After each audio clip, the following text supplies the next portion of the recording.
Baik, Assalamualaikum warahmatullahi wabarakatuh. Alhamdulillah, salatu wassalamu ala Sayyidina Rasulillah Muhammad ibn Abdullah wa alihi sahbihi wa man wala wa la hawla wa la quwata illa billah. Baik, anakku sekalian, mari kita sejenak menyisihkan waktu untuk mendengarkan penjelasan Bapak terkait dengan membiasakan berpikir kritis. Untuk pembahasan di video kali ini hanya ada pembahasan terkait dengan membiasakan berpikir kritis. Baik anak-anak, kita lanjutkan bahwasanya berpikir kritis ini telah dijelaskan oleh Allah Subhanahu wa taala sebagai satu kewajiban penting yang harus dimiliki bagi setiap muslim. Tentunya tidak mudah, tapi kita setidaknya bisa bersungguh-sungguh untuk menggapai apa yang telah diperintahkan oleh Allah Subhanahu wa taala. Allah Subhanahu wa taala telah menjelaskan di dalam Al-Qur'an surat Ali Imran ayat 191 sampai 190, maksudnya sampai 191, yang artinya sesungguhnya dalam penciptaan langit dan bumi dan pergantian malam dan siang terdapat tanda-tanda kebesaran Allah Subhanahu wa taala bagi orang yang berakal. Maknanya, hal ini adalah gambaran penting bagi kita umat manusia, orang-orang yang memiliki kelebihan, memiliki akal pikiran. Bagaimana Allah Subhanahu wa taala telah memberikan kepada kita semuanya akal pikiran, memberikan kita semuanya akal yang sehat untuk kita bisa berpikir. Allah Subhanahu wa taala itu telah menciptakan langit dan bumi dan segala seisinya. Bahkan pergantian malam dan siang itu banyak sekali hal-hal yang dunia modern pun masih menelitinya, dan juga banyak sekali kebesaran Allah Subhanahu wa taala yang tentunya kita harapkan bisa kita pikir, kita renungi betapa besarnya ciptaan Allah Subhanahu, seperti itu. Nah, makna yang terkandung di dalam Al-Quran surat Ali Imran ini terkait dengan penciptaan langit dan bumi serta pergantian malam dan siang. Hal ini adalah salah satu dari banyak kebesaran Allah Subhanahu wa taala. Penciptaan langit dan bumi serta pergantian malam dan siang. Ini pun juga hanya diketahui oleh anak-anak atau orang-orang yang bertitel ulil albab. Nah, ulul albab itu orang-orang yang mau berpikir, memiliki ciri-ciri berzikir dan berpikir.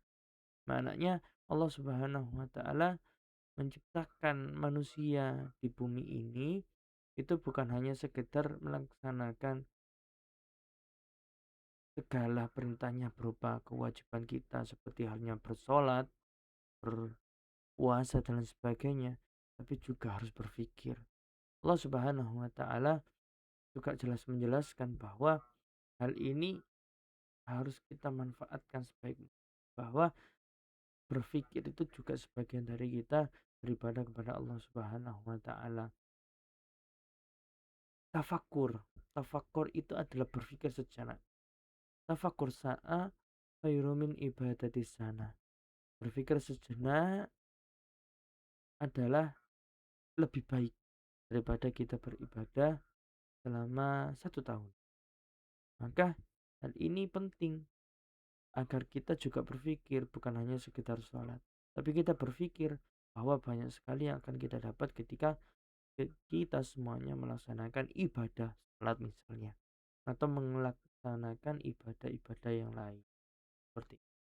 Maka kita sebagai orang-orang yang mendapatkan gelar ulil albab di dalam kondisi apapun, maupun kita susah, gembira misalnya, atau tidak baik-baik saja, itu semua tidak akan menghalangi kita semua untuk mengambil maslahat dari apa yang telah diciptakan oleh Allah Subhanahu wa taala.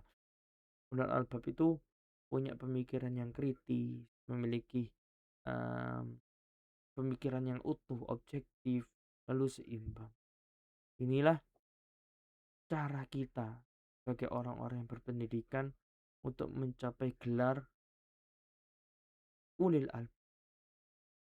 Terlebih kita kepingin mendekatkan diri kepada Allah Subhanahu wa taala dengan cara ini. Maka selain Allah Subhanahu wa taala telah berfirman di dalam Al-Qur'an, Rasul Shallallahu alaihi wasallam itu telah menjelaskan juga di dalam hadisnya, yakni pikirkanlah mengenai segala sesuatu yang diciptakan oleh Allah Subhanahu wa taala. Tetapi janganlah kalian memikirkan tentang zat Allah, karena kalian akan rusak. Pemikiran itu penting, tetapi kita harus imbui dengan iman kita kepada Allah Subhanahu wa taala.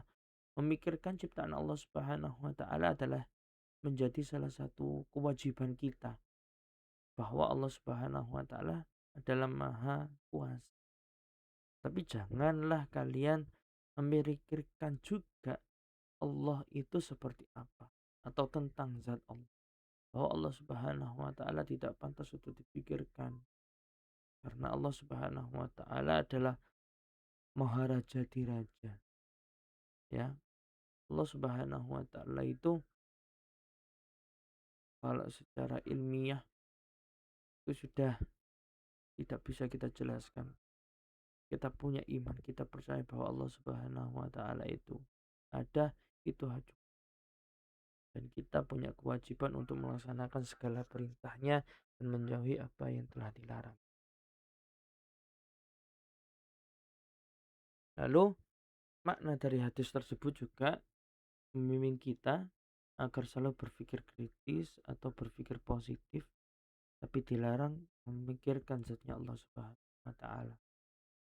Dilarang memikirkan zat Allah Subhanahu wa taala, karena akal manusia tidak akan mampu mencapai. Rasulullah SAW juga menuntut kita untuk menggunakan akal pikiran kita agar memikirkan makhluk ciptaan saja, agar tidak terlalu jauh bisa menjadi orang-orang yang sesat atau radikal. Hal ini juga terkait dengan berpikir kritis, memberikan orang-orang berilmu yang bermanfaat. Yang awalnya dimulai dari proses berpikir yang mendalam, objek yang hanya seputar makhluk dan alam semesta. Jangan berpikir tentang Allah Subhanahu. Berpikir itu juga ada batasnya. Jika tidak, Allah Subhanahu wa taala akan memberikan hal yang sesuai dengan apa yang kita pilih. Kacau misalnya, bingung misalnya, dan lain sebagainya. Maka apa saja yang sekiranya berkenaan dengan Allah Subhanahu wa taala, kita coba imani saja. Kita bisa berpikiran apa yang telah diciptakan oleh Allah Subhanahu wa taala. Maha besar Allah dengan segala firman-Nya, dengan segala ciptaannya yang sangat luar biasa di bumi, di langit, di laut dan sebagainya. Itu yang perlu kita teladani, kita pelajari bahwa berpikir kritis itu penting bagi kita umat Islam untuk menggapai uh, titel gelar ulil albab, orang-orang yang berpikir, orang-orang yang bisa bermanfaat dan bisa memanfaatkan apa yang telah didapatkan. Ini itu yang bisa Reza sampaikan. Kurang lebihnya mohon maaf. Wallahul muwaffiq ila aqwamit thoriq. Wassalamualaikum warahmatullahi wabarakatuh.